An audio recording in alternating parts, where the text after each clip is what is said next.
Hello friends, welcome all of you on quality in facts. दोस्तों, आज की इस वीडियो में हम डिस्कस करने वाले हैं नॉर्थ ईस्ट सेट को, यानी नॉर्थ ईस्ट जो भारत है वहाँ पे जो एग्ज़ाम कंडक्ट किया गया था सेट का, उसको हम यहाँ पे डिस्कस करने वाले हैं। और दोस्तों, ये जो क्वेश्चन पेपर है नेट सेट के या असिस्टेंट प्रोफेसर के जो क्वेश्चन पेपर रहते हैं प्रीवियस ईयर, वो आपके आने वाले एग्जाम्स के लिए मोस्ट इंपॉर्टेंट रहते हैं। और दोस्तों, पूरे इंडिया के सेट का अध्ययन करने के बाद जहाँ जहाँ पे भी सेट कंडक्ट होते हैं, उसके बाद आपको ये आइडिया लगेगा कि आप पूरे भारत में कहीं पे भी पॉलिटिकल साइंस का एग्ज़ाम दो तो वहाँ पे क्वेश्चन सेम रहेंगे। भारत क्या, आप पूरे विश्व के अंदर कहीं पे भी पॉलिटिकल साइंस का पेपर दो तो क्वेश्चन सेम रहेंगे, क्योंकि ये एक साइंस है। साइंस के जो कॉन्सेप्ट यहाँ पे लागू होते हैं वो अमेरिका में भी लागू होंगे। ठीक है, तो इस क्वेश्चन पेपर को आज हम डिटेल में डिस्कस करेंगे कि नॉर्थ ईस्ट में किस तरीके का क्वेश्चन पेपर आया था पॉलिटिकल साइंस का और कैसे उसको सॉल्व करना था। और दोस्तों, मैं आपको बता दूं, ये क्वेश्चन पेपर एक बेसिक लेवल का क्वेश्चन पेपर है, ज़्यादा टफ क्वेश्चन इसमें नहीं पूछे गए हैं। इवन जो नेट जेआरएफ की भी तैयारी कर रहे हैं, अगर आप लोगों के 80+ मार्क्स इस क्वेश्चन पेपर में बनते हैं, आप साथ ही साथ एनालाइज करते रहे अपने आप को, तो आप जेआरएफ क्वालिफाई करने की योग्यता रखते हैं। अगर 80 से कम आपके मार्क्स बन रहे हैं तो आपको भी बहुत ज़्यादा मेहनत करने की ज़रूरत है। और दोस्तों, ये ऑफिशियल आंसर की के अकॉर्डिंग है। ऑफिशियल आंसर की जो आई है उसके अकॉर्डिंग हम इसको डिस्कस करने वाले हैं। और ऑफिशियल आंसर की में 4-5 क्वेश्चन ऐसे हैं जो बिल्कुल गलत दिए हैं, उसको भी यहाँ पे हम डिस्कस करेंगे। तो सबसे पहला क्वेश्चन है, the salary of governor is charged on. जो गवर्नर होते हैं उनकी सैलरी कहाँ से दी जाती है उनको, तो ये दी जाती है the consolidated fund of the state. और राष्ट्रपति की कहाँ दी जाती है, the consolidated fund of India से दी जाती है उनकी salary. Question number 2, a government में बी कॉल्ड नॉन पार्टीसन। एक जो गवर्नमेंट होती है उसको गैर पक्षपातपूर्ण कहा जा सकता है यदि the law does not permit political party. जो कानून है वो पॉलिटिकल पार्टीज को एक्सेप्ट नहीं करता है। Government official are not member of political party. जो गवर्नमेंट ऑफिशियल्स है वो पॉलिटिकल पार्टी के मेंबर नहीं होने चाहिए। Government policies are decided by a direct democracy, all of the above. दोस्तों, इसका आंसर जो ऑफिशियली दिया गया है वो दिया गया है ऑल ऑफ द अबव, लेकिन ये क्वेश्चन डिस्प्यूट इसमें है, क्योंकि जो गवर्नमेंट के जो ऑफिशियल्स होते हैं वो पॉलिटिकल पार्टी से रिलेटेड होते हैं। ठीक है, लेकिन यहाँ पे ब्यूरोक्रेसी का अगर हम संदर्भ ले तो ब्यूरोक्रेसी के संदर्भ में ये बिल्कुल सही है कि ब्यूरोक्रेसी पॉलिटिकल पार्टी का मेंबर नहीं होना चाहिए। इसलिए इसका करेक्ट आंसर दिया गया है option D. Amendment of which of the following provision of Indian Constitution does not require a 2/3 majority in Parliament and the concurrence of half of the state। यानी वो कौन से प्रावधान है जिसके लिए राज्यों की सहमति लेना अनिवार्य नहीं है। देखिए, जितने भी कार्य आपके जो संघवाद होता है, जो फेडरलिज्म होता है, उससे संबंधित होते हैं, उसके लिए राज्यों की अनुमति जरूरी होती है। लेकिन जो कार्य केवल और केवल सेंट्रल लिस्ट के अंदर है या यूनियन लिस्ट के अंदर है, उसके लिए 2/3 मेजोरिटी की जरूरत स्टेट्स की नहीं पड़ती है। तो देख लेते हैं, mode and manner of election of the president, यानी प्रेसिडेंट के इलेक्शन के लिए बिल्कुल इसकी जरूरत पड़ती है, राज्यों के सहमति की जरूरत पड़ती है। Extent of the executive power of union, तो इसके लिए भी जरूरत पड़ती है।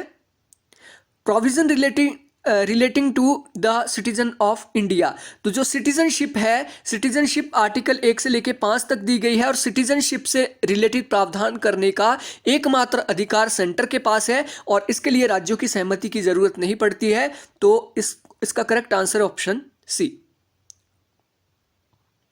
Question number 4, Which of the following fundamental duties has been incorporated by the 86th Amendment Act 2002? तो फंडामेंटल ड्यूटी है, एक ही ऐड की गई है, पहले 10 थी 11वीं हुई। और दोस्तों यहाँ पे देखेंगे आप 50 से 60% क्वेश्चन जो हमने राजस्थान सेट के अंदर देखे हैं, जो हमने इससे पहले महाराष्ट्र सेट के अंदर देखे हैं, वही क्वेश्चन यहाँ पे भी आए हैं। तो अगर आपने राजस्थान सेट को ही अच्छे से पढ़ लिया होता या फिर आपने महाराष्ट्र सेट को ही प्रीवियस ईयर क्वेश्चन को अच्छे से पढ़ लिया होता तो आपके 50 से 60 क्वेश्चन तो इजीली आपके ऐसे ही सही हो जाने थे। तो सभी को पता है ये जो आपकी to provide opportunity for education to their children between the age of 6 to 14 to the parents और गार्डियन, तो ये इसका करेक्ट आंसर है। Question number 5, intention of the constituent assembly was to make the supreme court as the custodian of, यानी constituent जो assembly थी, हमारी जो संविधान सभा थी, उसने सुप्रीम कोर्ट को किस चीज़ का संरक्षक बताया है? तो उन्होंने बताया कॉन्स्टिट्यूशन का और फंडामेंटल राइट्स। तो दो तो यहाँ पे है, that's mean all of the above, यानी federal scheme which framers had visualised. तो इसका करेक्ट आंसर है ऑप्शन डी, यानी इसको कहा जाता है जो बेसिक स्ट्रक्चर है, ठीक है, इसको कहा जाता है बेसिक स्ट्रक्चर। तो इन सब का संरक्षण करता है कौन? Supreme court. Question number 6, which act introduced the separate electorate system? कौन सा एक्ट है जो सेपरेट इलेक्टोरेट सिस्टम को की बात करता है? तो सेपरेट इलेक्टोरेट सिस्टम 1919 का जो है माल्य मिंटो संशोधन, उसमें पहली बार क्या है, धार्मिक आधार पे क्या है, सेपरेट इलेक्टोरेट दिया गया था। Question number 7, the president of India can be impeached for, president of India को पद से हटाया जा सकता है वायलेशन ऑफ द कॉन्स्टिट्यूशन, अगर वो कॉन्स्टिट्यूशन की अवहेलना करता है तो उसे पद से हटाया जा सकता है। The committee of Indian parliament which has the largest membership is, तो एस्टिमेट कमेटी जो है उसकी लार्जेस्ट मेंबरशिप है इन चारों में से, the estimate committee. Question number 9, which of the following was not a recommendation of Rajamannar committee? Rajamannar committee जो 1969 में बनी थी सेंटर स्टेट रिलेशन के लिए, तो इसमें से कौन सी रिकमेंडेशन नहीं है? इंटर स्टेट काउंसिल की उन्होंने बात की थी, बिल्कुल बात की थी। All residuary power should remain with the union government, तो ऐसे उन्होंने बात नहीं की थी, उन्होंने डिसेंट्रलाइजेशन की बात की थी, that's mean option B is totally wrong. Finance commission should be made a permanent body, तो इन्होंने बात की थी। All India service should be abolished, ये भी इन्होंने बात की थी, क्योंकि ऑल इंडिया जो सर्विस होती है, जैसे हमारे आईएएस है, हमारे आईपीएस है, वो क्या है, वो डिसेंट्रलाइज या फिर जो डिसेंट्रलाइज का हमारा प्लान है उसको ख़त्म करके सेंटर का दबदबा बना देता है स्टेट के ऊपर, तो उन्होंने ऑल इंडिया सर्विस को ख़त्म करने की बात की थी। The deputy chairman of the Rajya Sabha is nominated या फिर elected by the Rajya Sabha from among its member, यानी जो डिप्यूटी चेयरमैन होता है राज्यसभा का, वो राज्यसभा सदस्यों द्वारा अपने सदस्यों में से चुना जाता है। Who is considered the guardian of public purse, यानी पब्लिक पर्स का मतलब हुआ जो पब्लिक का जो अकाउंट होता है उससे रिलेटेड उसकी रक्षा करने वाला, उसका संरक्षक किसे कहा जाता है? कहा जाता है कैग को, controller audit general. Which one of the following is not correct, इसमें से कौन सा कथन सही नहीं है वो आपको बताना है। New social movement concerned with non material phenomena, new social movement are conflictive not cooperative. देखिए न्यू सोशल मूवमेंट क्या है, मटेरियल नॉन मटेरियल फिनोमिना के साथ जुड़े हैं। नव जो सोशल आंदोलन है, नव समाज जो आंदोलन है, वो जैसे एलजीबीटी है, जैसे हमारे कास्ट को ख़त्म करने से रिलेटेड है, जैसे वनों की सुरक्षा से रिलेटेड है, तो उसे न्यू सोशल मूवमेंट कहा जाता है। इसमें मटेरियल यानी भौतिक पदार्थ ज़्यादा इंपॉर्टेंट नहीं है, तो ये बिल्कुल सही है। New social movement are conflictive not cooperative, तो ऐसी बात नहीं है, जो न्यू सोशल मूवमेंट है वो कोऑपरेटिव भी है और कन्फ्लिक्टिव भी है, that's mean option B is totally wrong. तो इसका करेक्ट आंसर है option B. New social movement work for equality of life, बिल्कुल। New social movement are follower oriented rather than leader oriented.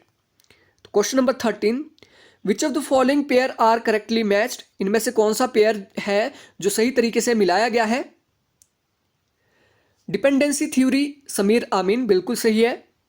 Theory of development Lucian Pye, बिल्कुल सही है।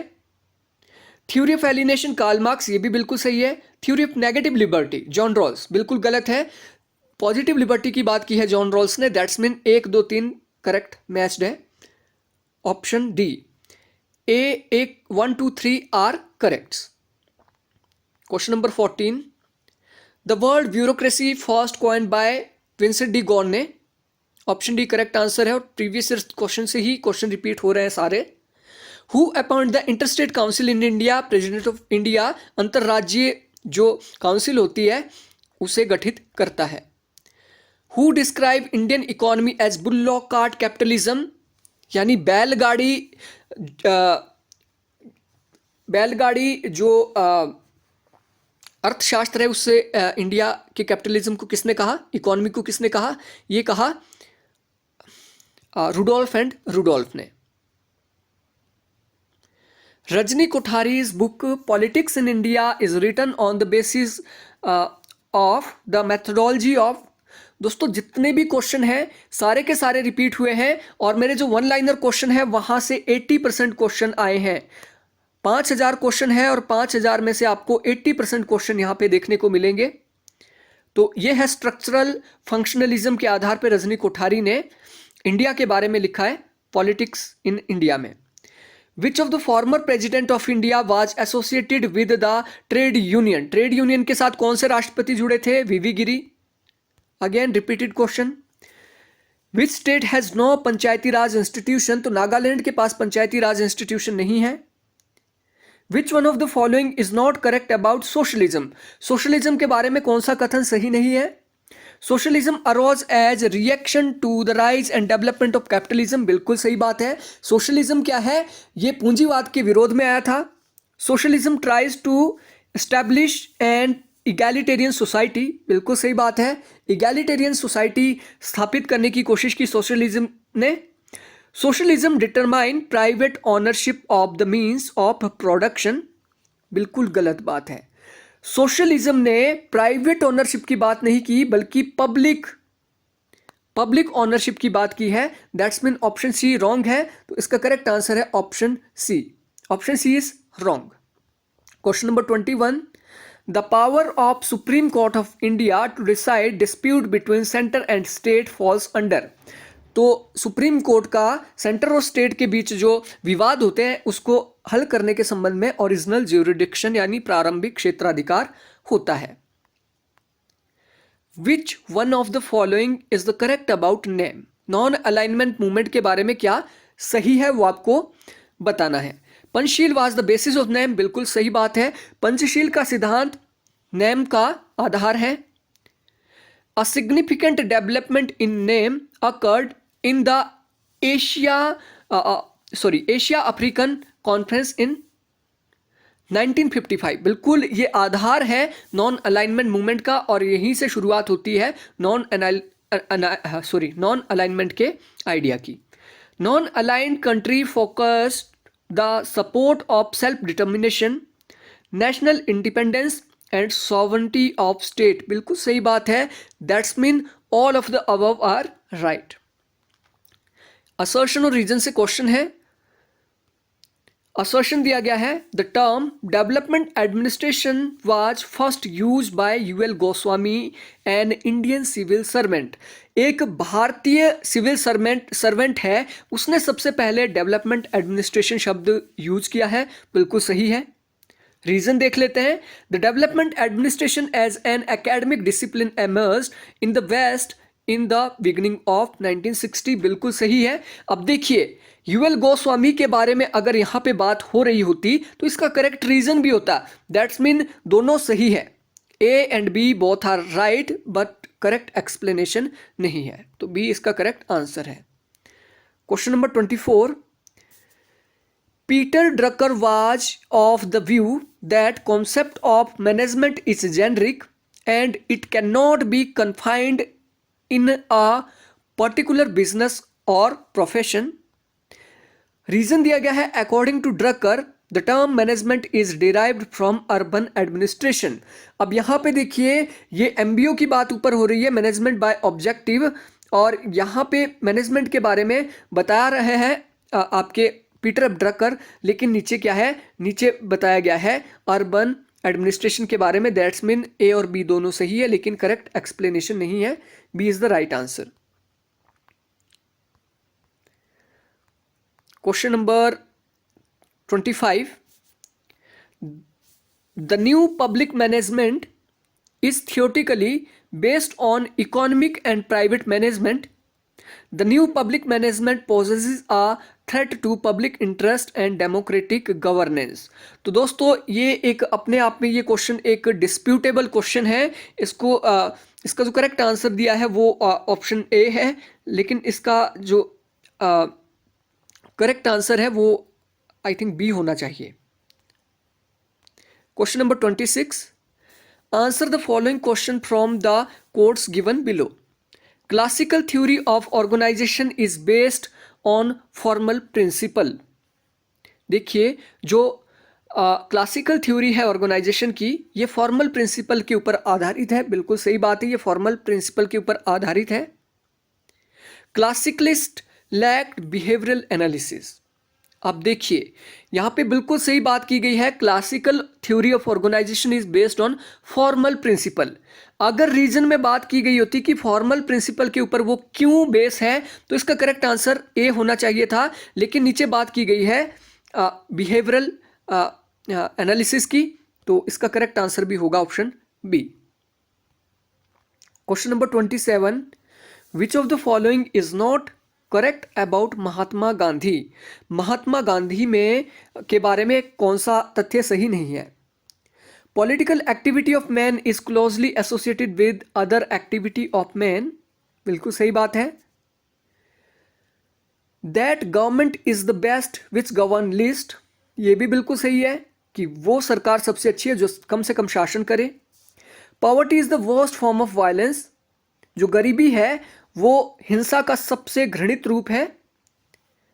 The essence of all religion is different. यानी सभी धर्मों का जो essence है, सभी धर्मों की जो मुख्य बिंदु है या फिर क्रक्स है वो अलग है। ये बिल्कुल गलत बात है। उन्होंने कहा था कि सभी धर्म का जो आइडिया है, सभी धर्म का जो एसेंस है वो एक है, वो है मानवता। तो option D is wrong.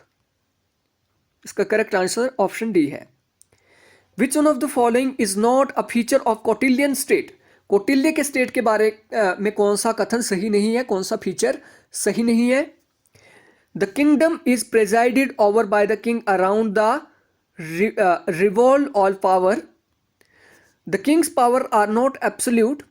The king rules to enable him to safeguard and protect his subject. ये तो बिल्कुल सही बात है। The king rules to enable him to safeguard and protect his subject. यानी जो राजा का शासन होता है वो लोगों के अधिकारों और उनकी सुरक्षा करता है। The king rules to promote the happiness and welfare of his subject. ये भी बिल्कुल सही है।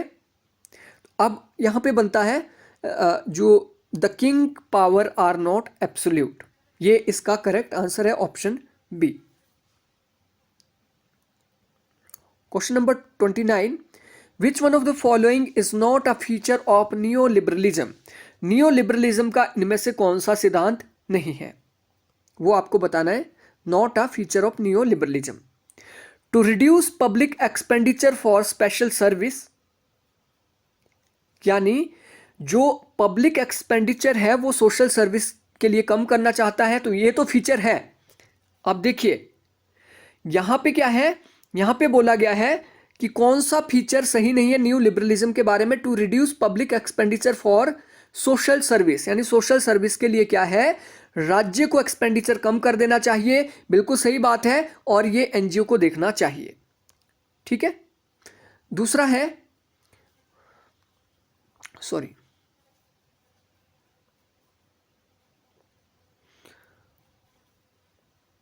ओके,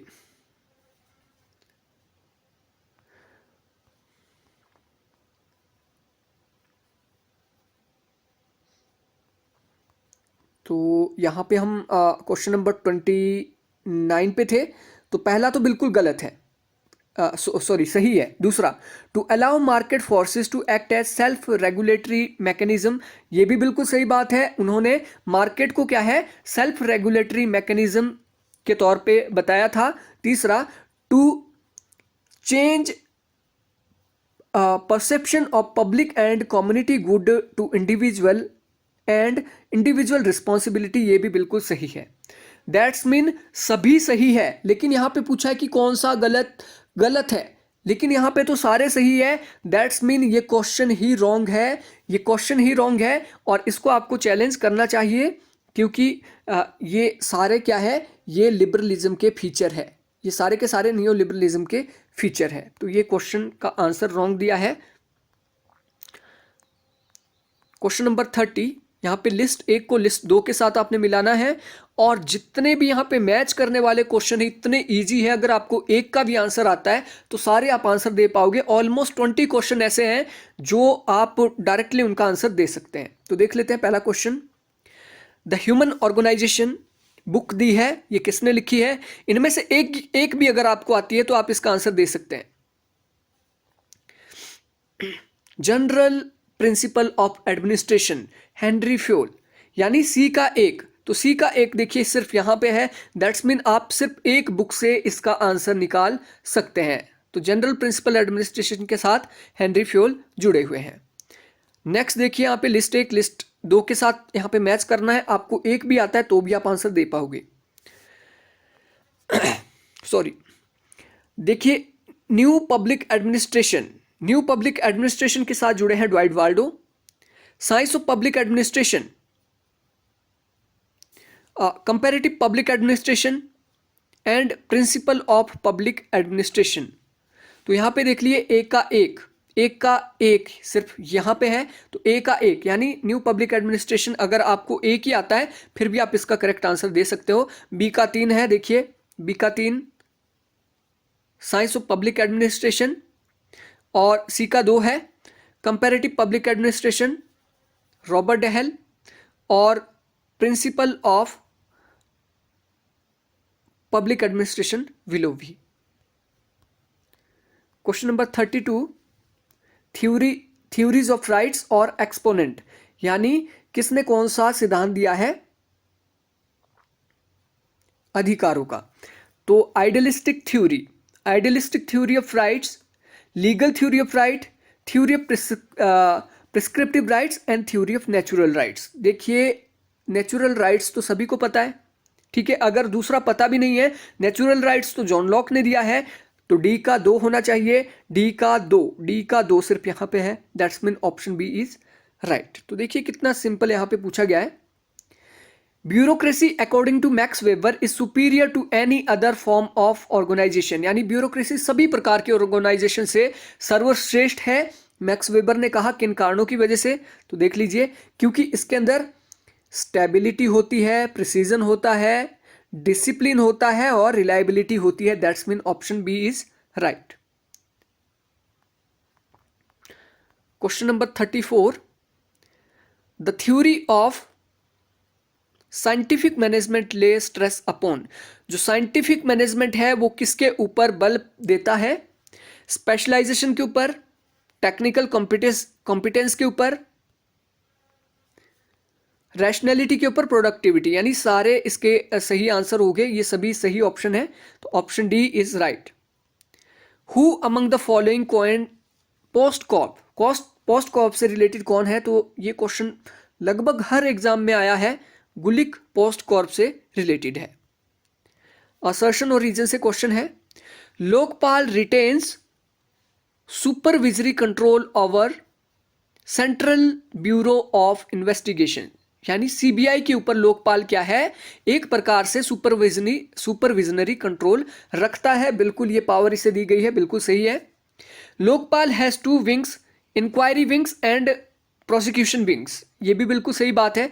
अब दोस्तों देखिए यहाँ पे सीबीआई की बात की गई है। सीबीआई के ऊपर अगर यहाँ पे बताया होता रीजन में कि किस प्रकार से कंट्रोल रखते हैं, रीजन के अंदर अगर सीबीआई के ऊपर कंट्रोल की बात होती तो इसकी सही एक्सप्लेनेशन होती, लेकिन इसका करेक्ट आंसर यहाँ पे बन रहा है बी। दोनों सही है लेकिन सही एक्सप्लेनेशन नहीं है। Question number 37, division between line and staff can not B water light, यानी स्टाफ और लाइन एजेंसी जो होती है उनके बीच कोई भी स्पष्ट विभाजन नहीं है शक्तियों का। ये बिल्कुल सही बात है।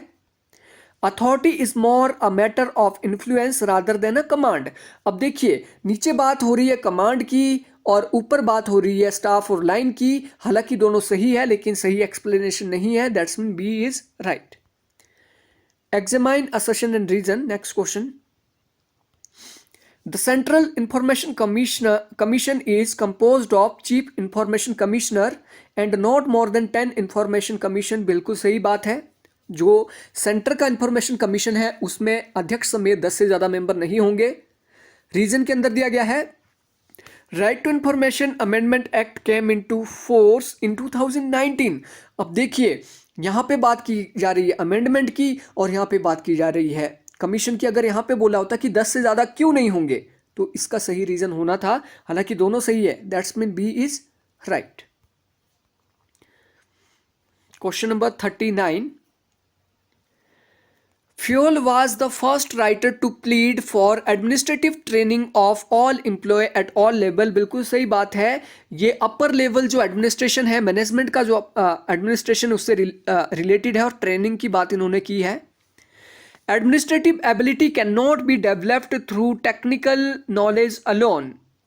यहाँ पे बिल्कुल सही बात है कि एडमिनिस्ट्रेटिव एबिलिटी को केवल और केवल टेक्निकल नॉलेज से विकसित नहीं किया जा सकता है, इसलिए इनकी प्रॉपर ट्रेनिंग होनी चाहिए। दैट्स मीन इसका करेक्ट आंसर है ऑप्शन ए और आर दोनों सही है और करेक्ट एक्सप्लेनेशन भी इसकी ये है। क्वेश्चन नंबर 40, यहां पे आपको लिस्ट 1 से लिस्ट 2 मिलाना है और ये भी देखिए कितना इजी है। इसमें से एक भी अगर आपको आता है कोई भी चुन लीजिए आप। ये देखिए सिस्टम अप्रोच किसके साथ जुड़ी है, इकोलॉजिकल ओरिएंटेशन के साथ, ठीक है। और ब्यूरोक्रेटिक थ्योरी तो सभी को पता होगा कि ये रैशनल स्ट्रक्चर के साथ जुड़ी है। तो डी का एक देख लेते हैं। डी का एक कहां पे, सिर्फ यहां पे है। तो इसका करेक्ट आंसर क्या है, ऑप्शन ए। बहुत सिंपल था। क्वेश्चन नंबर 41, बुक दी है और ऑथर दिए हैं। इसमें भी वही बात है, अगर आपको आता है एक भी तो आप इसका आंसर दे पाओगे। Work and nature of man, work and nature of man, the human side of enterprises, motivation and personality, the process of management, the process of management, motivation and personality। इसमें से अगर एक भी बुक आपको आती है तो आप इसका आंसर दे पाओगे। तो work and nature of man book लिखी है, sorry, the human side of enterprise book लिखी है मैकग्रेगर ने। तो बी का 4, ऑप्शन बी इसका राइट है। Answer the following question, assertion reason का दोबारा से क्वेश्चन है। Public administration is indispensable for all nation, यानी जो पब्लिक एडमिनिस्ट्रेशन है वो सभी प्रकार के राष्ट्रों के लिए अनिवार्य है। बिल्कुल सही है। सॉरी, ये पहले वाला बिल्कुल सही है। दूसरा, the scope of public administration has increased manifold in modern time. अब यहां पे देखिए ऊपर बात की जा रही है कि पब्लिक एडमिनिस्ट्रेशन बहुत ज्यादा जरूरी है। नीचे अगर इसका सही रीजन दिया होता कि क्यों जरूरी है तो इसका ये सही एक्सप्लेनेशन होता, हालांकि दोनों सही है। That's mean B is right. Question number 43, the science of public administration is based on observation. जो पब्लिक एडमिनिस्ट्रेशन का विज्ञान है वो ऑब्जर्वेशन पर आधारित है। बिल्कुल सही है। Public administration is a social science, तो ये एक सोशल साइंस है। अब यहां पे देखिए ऊपर बात किसकी की जा रही है, साइंस ऑफ पब्लिक एडमिनिस्ट्रेशन की, और नीचे इसकी सही एक्सप्लेनेशन दी गई है कि ये नेचुरल साइंस नहीं है, ये एक सोशल साइंस है। दैट्स मीन ए इसका करेक्ट आंसर होगा। Question number 44, the foremost and important exponent of the ecological approach to public administration was Fred W. Riggs। ये बिल्कुल सही बात है। इकोलॉजिकल अप्रोच के जो मुख्य और प्रारंभिक चिंतक है वो FW रिग्स है। दूसरा, the ecological approach in the public administration was first initiated by Robert Dahl. बिल्कुल गलत बात है। इसी का आंसर तो यहाँ पे दिया गया है कि पहले जो चिंतक है इकोलॉजिकल अप्रोच के वो कौन है, वो है FW रिग्स। और यहाँ पे रीजन बिल्कुल गलत है। That's mean option D is right, option C is right, assertion is true but reason is false. Question number 45, which of the following statement on public administration are true. इनमें से public administration के बारे में कौन सा कथन सही है, सही बताना है आपको। It performs with in a political context. बिल्कुल सही बात है। ये एक राजनीतिक वातावरण में क्या है, काम करता है। It is the management of government function. ये भी सही है। It is the course of action on the part of the government. ये भी सही है। It is the bureaucracy which is the non political wing of government. That's mean all option are right. Option D is right, all of the above. Question number 46. According to Robert Dahl, which of the given statement are true regarding the evolution of public administration? Public administration की उत्पत्ति के बारे में कौन सा सही है, उसके विकास के बारे में कौन सा सही है। Study of human behavior, politics administration dichotomy, to state definitely the principle based on historical and national backdrops, the reaction against the things which are considered inappropriate in society। इसमें से आपको बताना है कि कौन सा कथन पब्लिक एडमिनिस्ट्रेशन के बारे में, इवोल्यूशन के बारे में सही है। तो देखिए, एक तो बिल्कुल यहाँ पे सही है कि पब्लिक एडमिनिस्ट्रेशन क्या है, ह्यूमन बिहेवियर की स्टडी करता है। और डिक्टोमी की भी बात हुई है, principle based on historical and, ये यहाँ पे थोड़ा सा गड़बड़ लग रहा है। Reaction against the things which are considered inappropriate in society. इसका जो करेक्ट आंसर लग रहा है वो लग रहा है ऑप्शन 1, 3, 4, सॉरी 1, 2, 3 इसका सही है। आई थिंक यही इसका करेक्ट आंसर है। और इसको एक बार आपने थोड़ा सा एक बार देख लेना है दोबारा से, क्योंकि मैं इसके बारे में श्योर नहीं हूँ, लेकिन इसका ऑप्शन तो आंसर तो यही होना चाहिए। Which of the following statement are false regarding the system approach. System approach के बारे में कौन सा कथन गलत है, गलत कथन आपने बताना है। System approach, it is a multi disciplinary approach. बिल्कुल गलत बात है। सिस्टम अप्रोच एक इंटरडिसिप्लिनरी अप्रोच है, इंटरडिसिप्लिनरी अप्रोच है, तो ये तो बिल्कुल गलत है। देखते हैं next. It has characteristic of direct application in practical situation. बिल्कुल सही है। It has given rise to the concept of contingency management. ये भी सही है। It was proceeded by ecological approach. That's mean option 2, 3, 4 सही होने चाहिए, तो option B is right. Which of the following pair is wrongly matched. इनमें से कौन से जो पेयर है वो गलत तरीके से मिलान किए गए हैं। देखिए, गैंग प्लैंक के साथ जुड़े हैं हेनरी फ्योल, बिल्कुल सही है। यूनिटी ऑफ कमांड लिंडर उर्विक, ये भी सही है। कोऑर्डिनेशन के साथ फेडरिक टेलर नहीं जुड़े हैं। जो फेडरिक टेलर है वो साइंटिफिक मैनेजमेंट के साथ जुड़े हैं, तो ये तो गलत है। Prismatic society Fred W Riggs, तो इसका जो करेक्ट आंसर होना चाहिए ऑप्शन सी, लेकिन कमीशन ने करेक्ट आंसर दिया है ऑप्शन ए, जो कि बिल्कुल गलत है। तो इस क्वेश्चन को भी आप चैलेंज कर सकते हैं। Question number 49, which of the following statement are true regarding Herbert Simon. Herbert Simon के बारे में कौन सा कथन सही है वो आपको बताना है। He made a distinction between programme and non programme decision. बिल्कुल सही बात है। He equated decision making with administration. He stressed on decision making as an alternative to structural approach. He proposed a logical positivism based on administration. तो इसका correct answer होगा all of the above. Question number 50, which of the following statement are true about Herzberg's motivation theory. Herzberg के motivation theory के बारे में कौन सा सही है? हाइजीन थ्योरी इन्होंने दी है।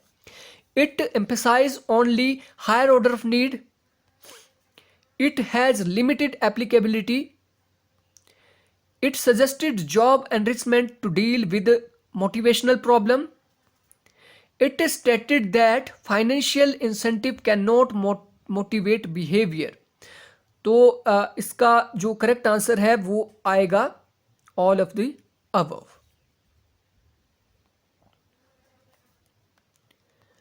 Question number 51, which of the following statement are true regarding Maslow's motivation. Maslow का नीड हायरार्की जो है उसके बारे में कौन सा कथन सही है? It is the first theory of motivation, बिल्कुल नहीं, ये मोटिवेशन की फर्स्ट थ्योरी नहीं है। इट वॉज पब्लिश इन 1942, बिल्कुल नहीं, ये 1943 में पब्लिश हुआ है, 1943। और इससे पहले 1924 का जो हावर्थन परीक्षण है वो पहला थ्योरी है मोटिवेशन की। ठीक है, तो 1 और 2 गलत है। देख लेते हैं 3, it is based on psychoanalysis, it is not based on prepotency of need. तो दोस्तों इसमें पूछा है कि कौन सा सही है, तो only option C is right, only option C is right. It is based on psychoanalysis, it is based on prepotency of need. यहाँ पे नोट दिया है लेकिन ये प्रिपोटेंसी ऑफ नीड के ऊपर आधारित है। तो option 3, only option 3 is right, only option 3 is right. Who among the following thinker was an exponent of negative liberty. Negative liberty का चिंतक कौन है? Isaiah Berlin. Question number 49, which of the following statement are true regarding sorry I think ये पीछे हम थोड़े से आगे हैं यहाँ पे। Okay, question number 53, who among the following political thinker held the view that a state is noun by the right that it maintain. यानी राज्य उसके द्वारा दिए गए अधिकारों द्वारा जाना जाता है। Option B option B is right है, हैरोल्ड लास्की इसका सही आंसर है। John Rawls principle of distributive justice is based on difference principle, और कई बार ये क्वेश्चन रिपीट हो चुका है। Equality means equality of birth, equality of worth, equality of strength, equality of property. यानी इक्वालिटी से क्या अभिप्राय है? तो इक्वालिटी से अभिप्राय हो सकता है इक्वालिटी ऑफ वर्थ से, यानी जो पैसा है वो सबके बीच इक्वल रूप से बांटा जाए। इक्वालिटी ऑफ स्ट्रेंथ यानी जो पावर है वो सभी के बीच इक्वली बांटी जाए, पॉलिटिकल पावर की यहाँ पे स्पेशली बात हो रही है। इक्वालिटी ऑफ प्रॉपर्टी यानी सभी को संपत्ति बराबर दी जा सकती है, लेकिन equality of birth is not possible. Equality of birth is not possible कि सभी को समान जन्म का अधिकार हो। ठीक है, तो इसका करेक्ट आंसर होना चाहिए ऑप्शन 2, 3, 4, लेकिन इसका करेक्ट आंसर कुछ और ही दिया है, तो इसको भी आप चैलेंज कर सकते हैं।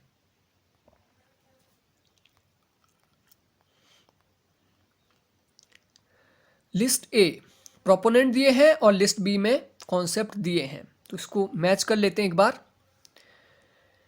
अब यहाँ पे देखिए सबसे इजी जो है माइकल फूको जुड़े हैं नॉलेज ऑफ पावर के साथ, हैंस मॉर्गेंथु जुड़े हैं स्ट्रगल ऑफ पावर के साथ, डेविड ईस्टन जुड़े हैं अथॉरिटेटिव एलोकेशन ऑफ वैल्यूज के साथ, और कापलान और लार्सवेल जुड़े हैं shaping and sharing of power. ठीक है, तो डी का 2 सिर्फ यहां पे है, option C is right. Question number 57, यहां पे लिस्ट 1 को लिस्ट 2 से आपने मिलाना है, और यहां पे देखिए आप वेब, सबसे इजी से टफ की ओर चलते हैं। वेब इंडस्ट्रियल डेमोक्रेसी के साथ जुड़े हैं, डब्ल्यू वेब जो है हमारे, सिडनी वेब। तो सी का 4 ओनली यहां पे है, दैट्स मीन इसका करेक्ट आंसर ए है। क्वेश्चन नंबर 58 लिस्ट 1 में दिया है, authoritarian theory, radical theory, mirror theory और एलिड थ्योरी। तो एलिड थ्योरी से शुरू करते हैं क्योंकि सबसे इजी है एलिड थ्योरी। एलिड थ्योरी के साथ जुड़े हैं सार्टरी। रेडिकल थ्योरी, रेडिकल थ्योरी के साथ अथॉरिटेरियन थ्योरी, लेवियथन की बात की थी थॉमस हॉब्स ने। तो ए का 4 देख लेते हैं। ए का 4 केवल यहां पे है, that's mean option A is right.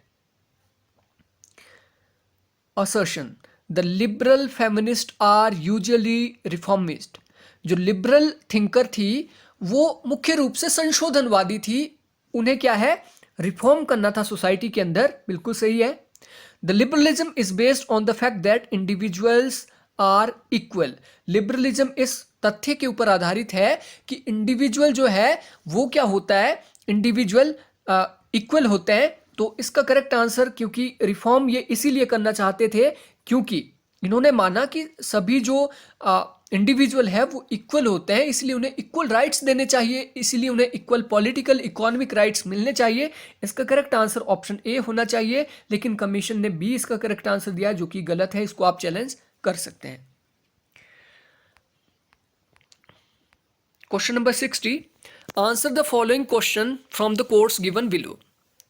Rights are static in so far as they remain so for good.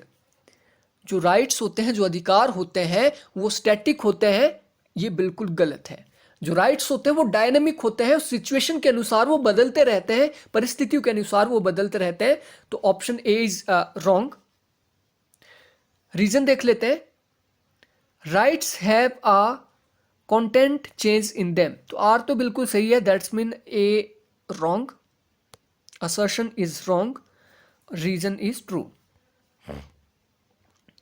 Question number 61, according to Marx the worker produce thing for the market.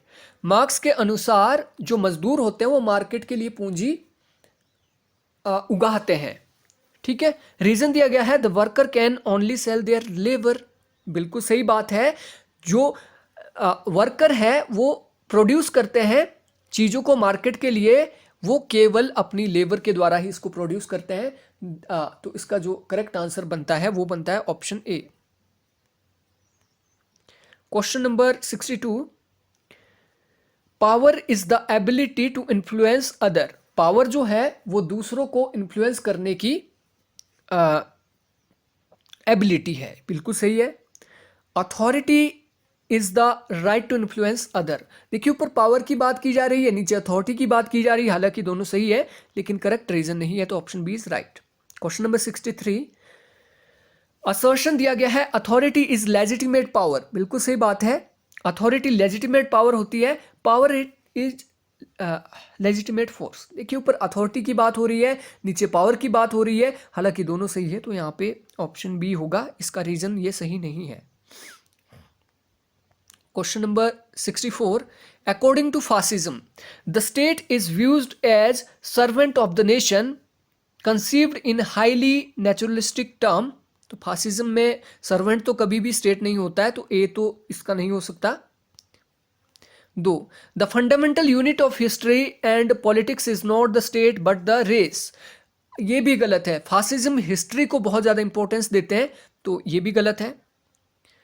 3, the nation is viewed as creation of the state to which citizen should fundamentally be loyal. और last है, the state is viewed as preeminently political, it has no ethos. इसमें से correct कौन सा है? इसमें से correct है ओनली 3। तो इसका only 3 is right answer. Liberal thinker in 18th and 19th century were influenced by mercantilism. Liberal thinker थे 18वीं 19वीं शताब्दी के, वो किससे प्रभावित थे? मर्केंटिलिज्म से वो प्रभावित है। मर्केंटिलिज्म का मतलब होता है राज्य के द्वारा कंट्रोल्ड उद्योग। Post modern feminist view women's position in society as. जो पोस्ट फेमिनिस्ट थिंकर्स है वो नारियों की स्थिति किस तरीके से देखते हैं समाज में? वो देखते हैं इंडिविजुअलिटी और सब्जेक्टिविटी के आधार पे, लेकिन कमीशन ने इसका जो करेक्ट आंसर दिया है वो दिया है सेक्सुअलिटी एंड नॉलेज, जो कि बिल्कुल गलत है। इस क्वेश्चन को आप चैलेंज कर सकते हैं, इसका करेक्ट आंसर है option D.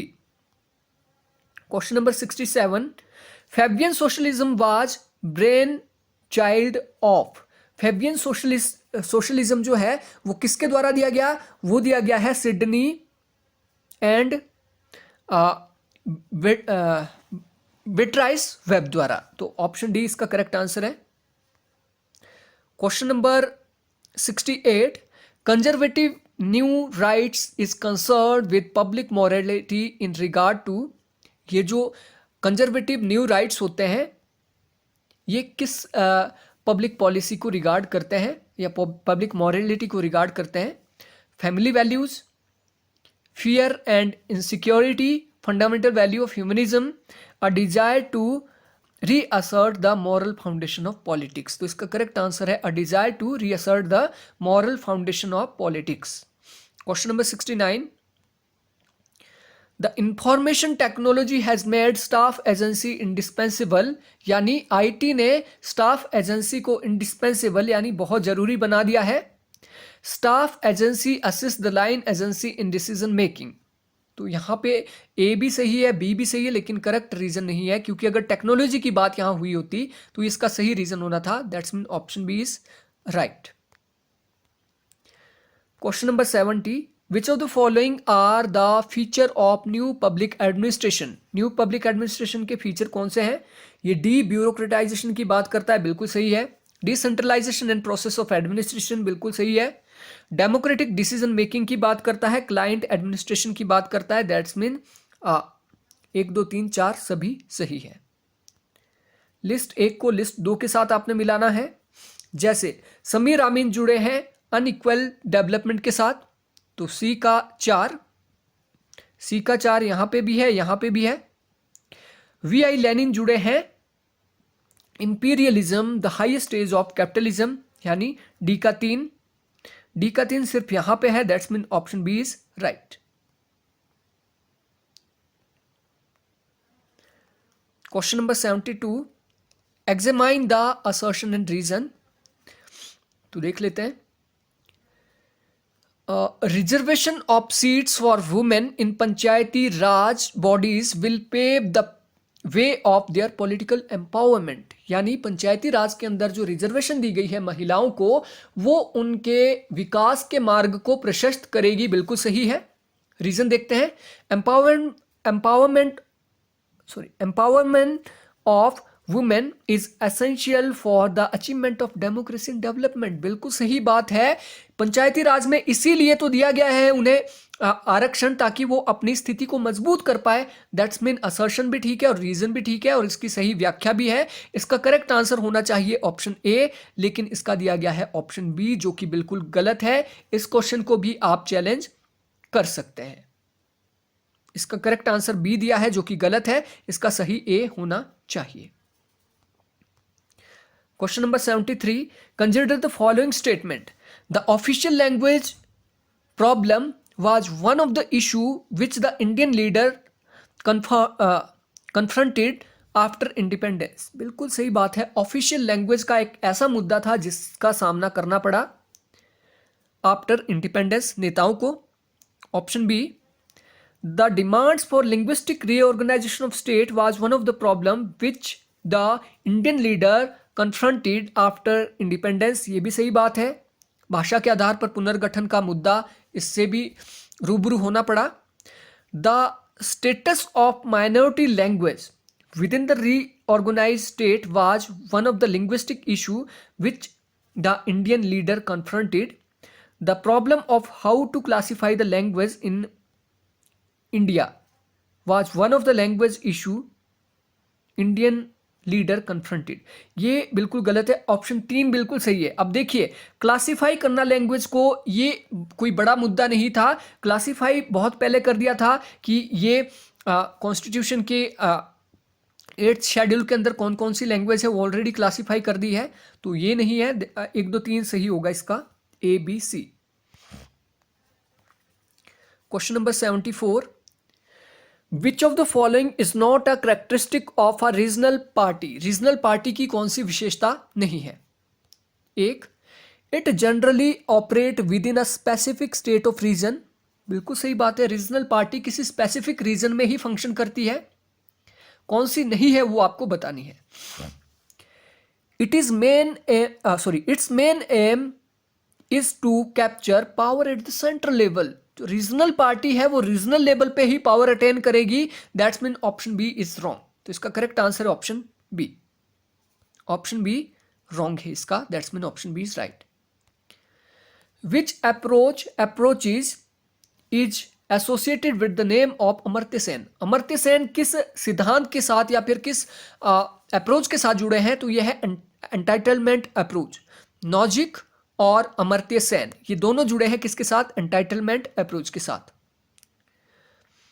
Upon which of the following is political constitutionalism is not based upon. जो पॉलिटिकल कॉन्स्टिट्यूशनलिज्म होता है वो किसके ऊपर आधारित नहीं होता है? रूल ऑफ लॉ के ऊपर तो होता है। Limited government and the use of constitution to impose those limitation, ये भी है। Moral and legal legitimation of authority without proper consensus. तो यहाँ पे देखिए मॉरल एंड लीगल लेजिटिमेशन के ऊपर वो आधारित है, लेकिन विद प्रॉपर कॉन्सेंस। यहाँ पे विदाउट दिया है, दैट्स मीन ये गलत है। ऑप्शन सी इज रॉन्ग, सी ही इसका करेक्ट आंसर होगा। Question number 77, the presidential system is successful only in the USA. बिल्कुल सही बात है, राष्ट्रपति शासन केवल यूएसए में सक्सेसफुल है। रीजन दिया गया है, the USA is the only nation with minor contradiction that ensures the success of the presidential system. क्योंकि यूएसए एकमात्र ऐसा देश है जहां पे कम से कम कॉन्ट्रडिक्शन है प्रेसिडेंशियल सिस्टम के साथ, दैट्स मीन ए और आर दोनों सही है। और इसका सही रीजन भी यहां पे दिया गया है, लेकिन इसका जो करेक्ट आंसर दिया है वो कमीशन ने दिया है ऑप्शन बी, लेकिन इसका करेक्ट आंसर होगा ऑप्शन ए। दैट्स मीन इसको भी आप चैलेंज कर सकते हैं, इसका करेक्ट आंसर होना चाहिए option A. Question number 78, identify the incorrect statement. Incorrect statement को आपने यहां पे बताना है। The purpose of social scientific research is to answer the question about social phenomena. तो ये तो बिल्कुल सही है, आपने सिर्फ इनकरेक्ट बताना है। Reviewing the literature on the subject is not a part of the research process. ये बिल्कुल गलत बात है। लिटरेचर रिव्यू एक बहुत ज़्यादा इंपॉर्टेंट पार्ट अदा करता है, तो बी इसका करेक्ट आंसर है, यही इसका इनकरेक्ट है। Question number 79, consider the following statement. Comparative politics is not a branch of political science but a separate discipline. यहां पे देखो आपको बताना है सही या गलत तो बाद की बात है, पहले इसको आप समझ लीजिए। Comparative politics is not a branch of political science but a separate discipline, ये बिल्कुल गलत है। कंपैरेटिव पॉलिटिक्स सेपरेट डिसिप्लिन ना होके पॉलिटिकल साइंस का ही एक ब्रांच है, पहला तो गलत है। दूसरा, comparative politics deal with empirical question, बिल्कुल सही बात है। कंपैरेटिव पॉलिटिक्स क्या है? इंपीरिकल क्वेश्चन के साथ डील करती है। Comparative politics compare political system mainly at the national level. देखिए कंपैरेटिव पॉलिटिक्स क्या है, नेशनल के साथ साथ इंटरनेशनल लेवल पर भी कंपेयर करती है, इसीलिए इसे कंपैरेटिव पॉलिटिक्स कहा गया है। तो ऑप्शन बी भी गलत है। Option D, in comparative politics there is a great variety of approaches method and data of comparative politics. तो यहां पे पूछा गया है which statement is are true, कौन सी स्टेटमेंट सही है? तो statement B and D right होनी चाहिए, बी एंड डी। यहां पे ऐसा कोई भी ऑप्शन नहीं है, दैट्स मीन ये क्वेश्चन रॉन्ग है, इसको भी चैलेंज किया जा सकता है। Question number 80, consider the following statement. Neo liberal thinking on development is in mainly senses a return to modernization concept of a single path toward development. यानी new liberal जो thinking है वो किसके ऊपर आधारित है? मॉडर्नाइजेशन कॉन्सेप्ट को वापस लाने पे। B, since the 1980s development thought and policy has been dominated by new liberal thought, ये बिल्कुल सही है। New liberal thinking on development dictate that government should limit its activity to sound macroeconomic management and supply. ये भी बिल्कुल सही है. The neoliberal thinking on development dictate that state should interfere and invest more in the economy. तो नियोलिबरल thinking जो है वो क्या बात करती है, वो बात करती है कि स्टेट का कम से कम इंटरफेयर इकोनॉमी में होना चाहिए. तो डी तो बिल्कुल रॉन्ग है. तो देख लेते हैं, इसका करेक्ट आंसर है ABC. ABC is the right answer. Question number 81, who wrote the following books? तो capitalism and democracy, comparative politics development approach लिखी है आमंड एंड पावल ने. The politics of scarcity Myron Weiner ने. Politics in India Rajni Kothari ने. और capitalism socialism and democracy लिखी है Joseph Schumpeter ने. तो अब इसका देख लीजिए कैसे आपने इसका करेक्ट आंसर निकालना था. ये देखिए, अगर आपको एक भी पता था जैसे कंपैरेटिव पॉलिटिक्स डेवलपमेंट अप्रोच, यानी 2 का डी होना चाहिए. 2 का डी मात्र यहां पे है. That's mean option A is right. Question number 82, Pandita Ramabai ने शारदा सदन की स्थापना की.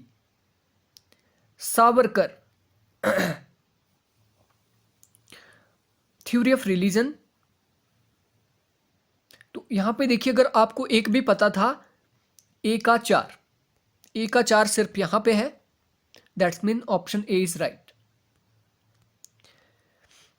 Question number 82, I think repeat हुआ है क्वेश्चन, या सॉरी 83 है. तो यहां पे देखिए आप, इकबाल नारायण जो जुड़े हैं वो तरानाए हिंद से जुड़े हैं. JP Narayan vice socialism. अब देखिए, अगर आपको एक आंसर पता है, जैसे ए का 4 होना चाहिए, तो ए का 4 मात्र यहां पे है. That's mean option D is right answer. Question number 84,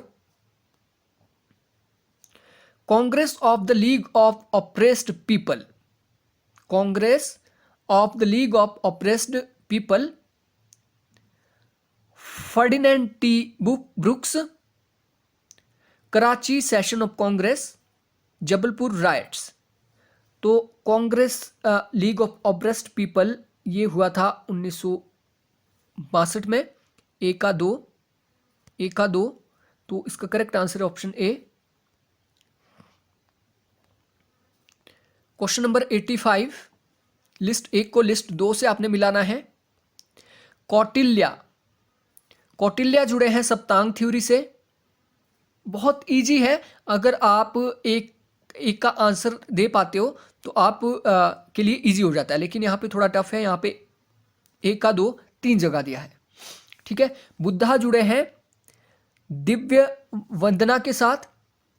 B का 1 यहाँ पे भी है, यहाँ पे भी है. भीष्म जुड़े हैं राजधर्म के साथ.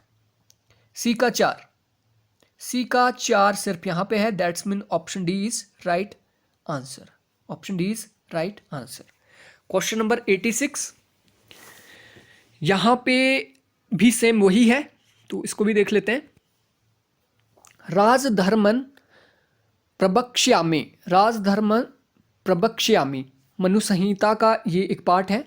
तो ए का 3 सिर्फ यहाँ पे है. That's mean option A he, sorry नीचे भी है, इसको एक बार थोड़ा सा आगे देखना पड़ेगा. ओके, ए का 3 यहाँ पे भी है, यहाँ पे भी है. अगला देख लेते हैं. बी, बुद्धिज्म एंड जैनिज्म, ये शमनवाद के ऊपर आधारित है. बी का 4 यहाँ पे. That's mean option A is right answer. Question number 87, Gandhi was critical of the material civilization and particularly dislike the industrial revolution. बिल्कुल सही बात है. इन्होंने इंडस्ट्रियल सिविलाइजेशन की आलोचना की है. इन्होंने क्या है, मटेरियल सिविलाइजेशन की आलोचना की है. ये सही है. रीजन में देख लेते हैं. ही believe that industrial revolution was destroying deeper values. ये भी बिल्कुल सही है और इसका सही रीजन है, इसीलिए इन्होंने मटेरियल सिविलाइजेशन की आलोचना और इंडस्ट्रियल रेवोल्यूशन की आलोचना की है। तो option A is right. Question number 88, आर्य महिला समाज वॉज established by रमाबाई इन 1882। आर्य महिला समाज की स्थापना 1882 में पंडिता रमाबाई ने की थी। क्वेश्चन नंबर 89, इंडियन थिंकर और उनकी books. Jawaharlal Nehru, the discovery of India. और ये क्वेश्चन देखिए पिछले 3 सेट हमने डिस्कस कर लिए, तीनों में ये क्वेश्चन आया है। ए का दो, अब देखिए कितना इजी है। ए का 2 सिर्फ यहाँ पे है, ए इसका करेक्ट आंसर है। Question number 90, Lohia was in favour of decentralise या फिर autonomous village. Option C is right answer. Agganna Sutta is a 27th Sutta of the Digha Nikaya. Match the following and select the correct answer. Indian transition book लिखी है M.N.. Roy ने, तो D का 1 होना चाहिए। D का 1 2 जगह है, डी का 1 यहां पे भी है और यहां पे भी है। नेक्स्ट देख लेते हैं। औरबिंदो जुड़े हैं ह्यूमन साइकिल के साथ, टैगोर जुड़े हैं नेशनलिज्म के साथ, एम.एन. रॉय जुड़े हैं गांधी जुड़े हैं हिंद स्वराज के साथ। तो ए का 3 सिर्फ यहां पे है, इसका करेक्ट आंसर। इतना इजी था। Question number 93, below are some statements which are either true or false. Select the correct answer from the quotes given below. Jawaharlal Nehru was initially influenced by feminism. बिल्कुल सही बात है। Mahatma Gandhi attended the round table conference in 1938 में कौन सी round table हुई? ये तो बिल्कुल गलत है, B is wrong. C R. Das was the president of Indian Congress at Gaya. Subhash Chandra Bose became Congress president in 1936, ये भी गलत है। सुभाष चंद्र बोस 1939 में बने थे प्रेसिडेंट। अब देखिए सही कौन सा है? सही है A and C. A and C is right. A and C is right. A right and C right. A right and C right. ठीक है, सिर्फ यहां पे है ए एंड सी राइट। इसका correct answer option C. Question number 94, in Indian philosophy, Vyasa and other writer accepted that the law is higher than king. व्यास और other writer ने कहा था जो कानून है वो राजा से ऊपर है। ऑप्शन देख लेते हैं। A king who disregards dharma and act with force alone loses worth, righteousness and profit। बिल्कुल सही है। The concept of the law of dharma was not very satisfactory either in pure logic or in the political field. Option 3, the entire process of governance is seen as activity to ensure the government law। तो इसका जो correct answer होना चाहिए according to official answer की,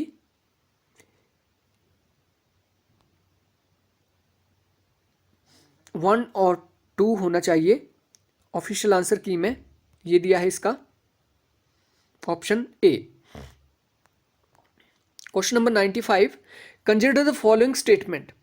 the state is more extensive than government. जो राज्य है वो गवर्नमेंट से काफी व्यापक है। बिल्कुल सही है। The state is continuing even permanent entity. State continuing है और एक परमानेंट एंटिटी है। बिल्कुल सही है। Government is the means through which the authority of the state brought into operation. ये भी बिल्कुल सही है। Option 4, there is not much difference between government and state. Government और स्टेट के बीच ज़्यादा अंतर नहीं है। ये बिल्कुल गलत है। Option only 1 to 3 are correct. A B C is correct. Option B. यहाँ पे लिस्ट और ऑथर और बुक दिए हैं तो वो आपने मैच करने हैं। जैसे Robert A Dahl, David Held, C B. Macpherson. तो सी.बी. मैकफर्सन ने लिखी the life and times of liberal democracy, यानी सी का 2 होना चाहिए। सी का 2 सिर्फ यहाँ पे है, that's mean option A is right answer. Question number 97, match the following, select list 1 को लिस्ट 2 के साथ मिलाना है आपने। अनार्किज्म, अनार्की की बात करते हैं प्रूधो, फेमिनिस्ट मेरी वॉस्टनक्राफ्ट, एनवायरमेंटलिस्ट जेम्स लेवलॉक और socialism Charles Fourier. That's mean इसका जो करेक्ट सीक्वेंस है वो ऑप्शन ए है। Question number 98, justice gender and family is written by Susan Moller Okin. Option D is right. Consider the following statement. Number 1, the All India Trade Union Congress was formed in 1930 by some Congressman. बिल्कुल गलत बात है। The All India Trade Union Congress 1920 में लोकमान्य तिलक ने गठित की थी, ये सही है, पहला गलत है।